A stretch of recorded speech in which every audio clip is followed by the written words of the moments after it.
네, 오늘은 소노 아야코의 약간의 거리를 둔다. 김욱 옮김, 책 읽는 고양이.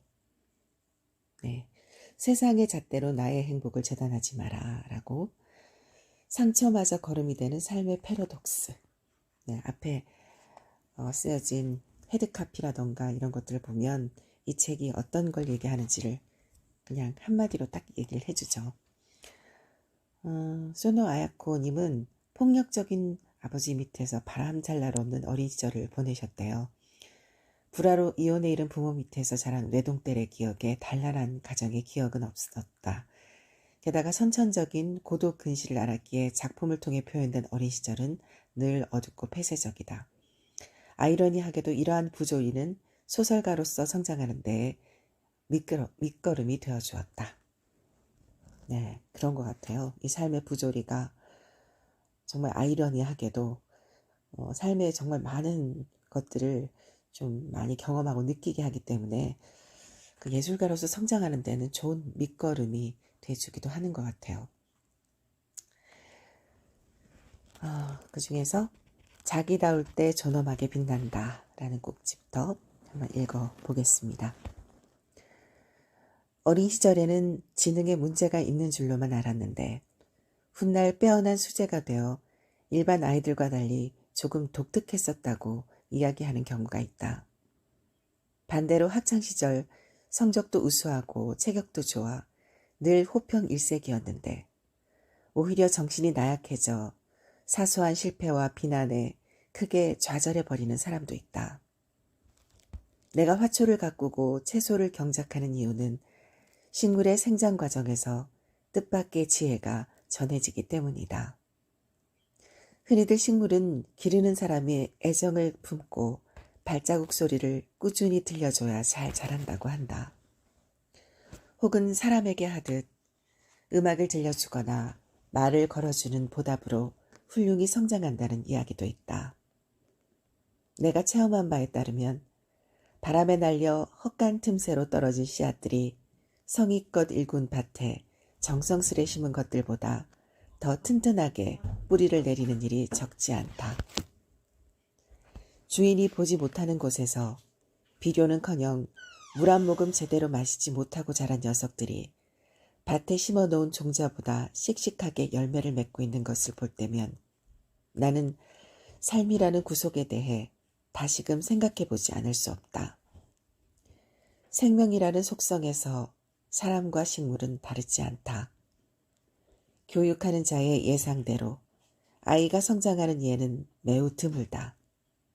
뜻하지 않은 불행이 찾아오고 이를 견뎌내는 와중에 깊고 넓은 인간성이 완성되기도 한다. 그것이 인간의 놀라운 점이다. 역경을 통해서도 얼마든지 빛나는 존재로 거듭날 수 있는 인간 내면의 무한한 긍정에 나는 감탄하고 만다. 사람은 자기다울 때 존엄하게 빛난다. 자기가 아닌 다른 누군가 혹은 다른 무엇인가가 흉내내고 비슷해지려고 시도하는 순간 타고난 광채를 상실한다. 여동생이 정신병원에 입원했어요. 형님이 교도소에 수감 중입니다. 라고 아무렇지 않게 알려주는 사람들이 있다. 그들은 도망칠 생각이 없는 것이다. 그저 현실을 받아들이고 병자나 노인처럼 사회에 적응하지 못하는 사람들의 존재를 인정하며 나는 그렇게 되지 말아야지. 혹 내 주위에 그런 사람이 있더라도 상처 주지 말아야지. 그렇게 생각하며 살아가는 것이다. 매력적인 사람의 특징은 그에게 주어진 인생의 무게를 받아들이고 수용했다는 너그러움이다. 그들은 현실로부터 도망치지도 몸을 숨기지도 않는다. 모든 사람은 각자 자기만의 무거운 짐을 짊어지고 살아간다. 그 무거운 짐의 차이가 개성으로 빛나고 있기 때문이다. 그 개성에 의해 키워진 성격과 재능이 아니라면 참된 힘을 발휘할 수 없는 게 진실이다.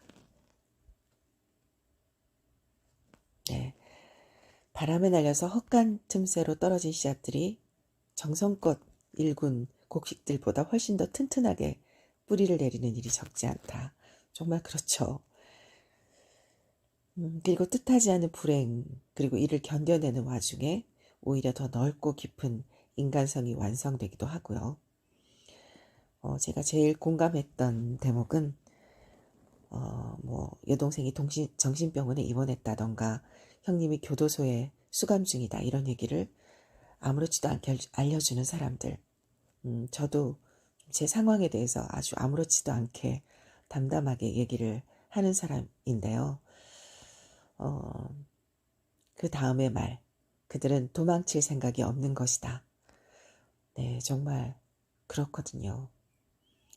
지금의 내 상황을 숨길 이유도 없고 도망칠 생각은 더더욱 없기 때문에 이런 말을 담담하게 할 수 있는 것 같아요. 누군가한테 잘 보이고 싶다거나 내 상황을 들키지 않고 싶다거나 그렇다면 이런 얘기를 할 수 없는 거죠. 그래서 이런 소노 아야코의 책을 읽으면 그런 나 자신의 마음이 좀 잘 확인이 되는 것 같아서 참 위로가 되는 그런 글인 것 같아요. 사람은 자기다울 때 존엄하게 빛난다라고 쓰셨잖아요. 다른 누군가가 되려 하지 않고 자기다울 때 이런 표현도 할 수 있는 거고 그래서 정말 나다울 수 있다는 그런 생각을 해봅니다. 또 한 꼭지 읽어볼게요. 타인을 평가할 수 없다. 친구는 자녀가 아니다. 부모도 아니다. 남편도 아니다. 형제 자매도 아니다. 연인도 아니다. 이것이 무엇을 말하는가? 친구로부터 의견과 감상을 요구받기 전까지는 그들의 삶에 참견해서는 안 된다는 말이다. 친구라는 입장에서 그의 성공과 건강을 남몰래 기도하는 것으로 족하다. 하지만 그 경계를 넘어서는 사람들이 꽤 많다. 저 사람은 평판이 안 좋아요. 어울리지 않는 게 좋겠어요. 괜히 당신까지 그런 사람으로 보이면 어떡해요? 라고 주제넘게 남의 인간관계를 결정지으려는 사람도 있는 것이다. 도대체 왜 내가 남편도 아버지도 아니고 자식도 오빠도 애인도 아닌 사람의 평판까지 조심해야 되는 걸까?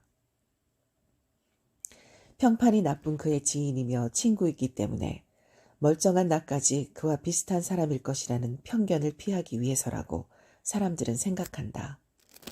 이왕지사 사귀려면 평판이 무난한 자를 택하라는 얘기일 것이다. 하지만 나는 오늘날까지 세상의 오해와 잡음에 시달리는 사람들 곁에서 그들과 우정을 맺어왔다. 인생은 매 순간 대가를 요구한다. 세상에 보기 드문 개성 강하고 똑똑한 친구들 곁에 머물 수 있다면 얼마든지 대가를 지불할 각오가 되어 있다.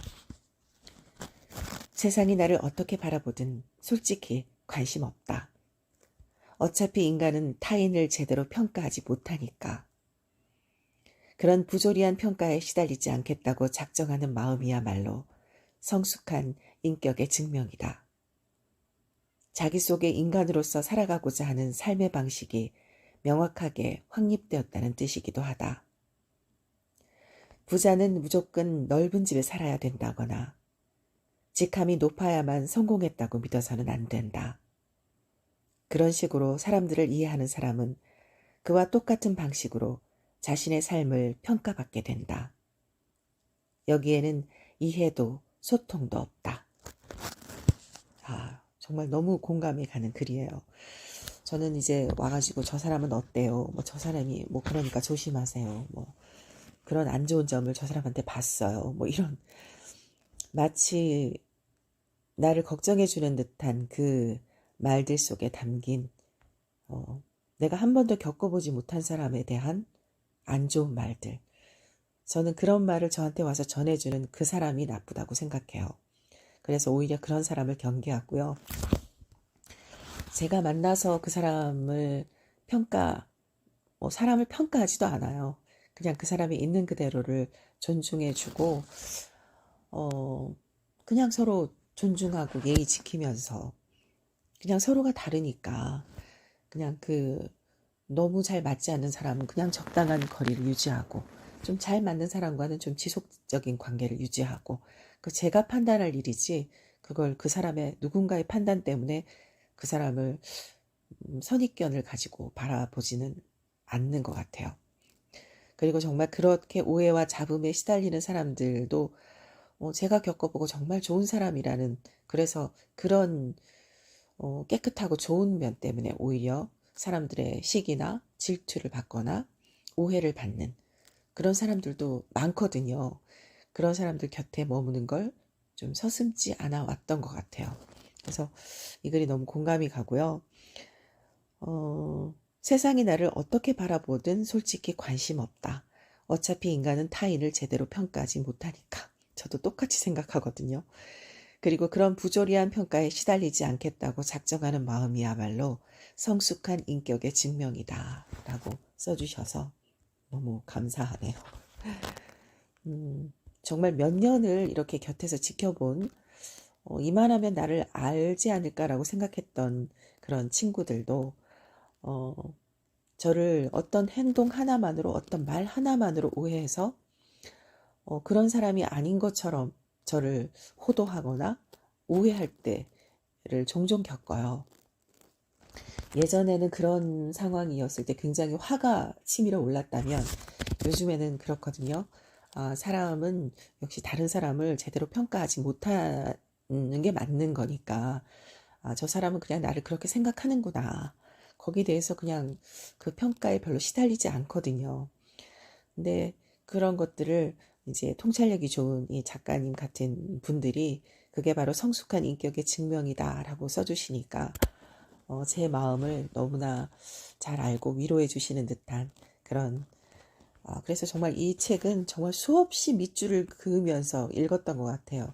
눈물이 순간순간 핑 돌기도 하고 너무 많은 위로를 받았었는데 여러분도 어떤 판단이나 어떤 자신에 대해서 다른 사람의 평가에 그렇게 시달리지 않는 그런 마음이셨으면 좋을 것 같아요.